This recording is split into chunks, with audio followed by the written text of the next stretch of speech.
అలాగే వైశ్య సామాజిక వర్గానికి కూడా నేను మీ దాతృత్వాన్ని పొందిన వాడిని చిన్నప్పుడు. రమేష్ గారు అని చెప్పి నెల్లూరులో నేను చదువుకున్నప్పుడు 8th class Bhavani book centre అనే పుస్తకం నడిపేవాడు. ఈరోజు నేను ఇంత చదువుకోగలిగానంటే ఒక వైశ్యుడి తాలూకు దాతృత్వాన్ని పొందినవాడిని. ఆయన ఉచితంగా నాకు పుస్తకాలు ఇచ్చేవాడు, అప్పిచ్చేవాడు పుస్తకాలు కొనుక్కోమని. తర్వాత అప్పు తీర్చేవాడిని. మా అన్నయ్య చిరంజీవి గారు ఎప్పుడన్నా పాకెట్ పని ఇస్తే, మా వదిన ఎప్పుడన్నా పాకెట్ పని ఇస్తే ఆ డబ్బుతోటి పుస్తకాలు కొనుక్కునేవాడు.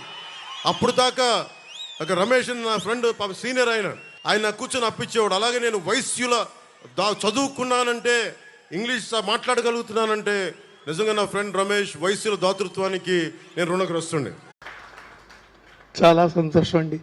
చాలా ఏం మాట్లాడాలో నాకు తెలియట్లేదు, మనసు మోగపోయినట్టు అయింది.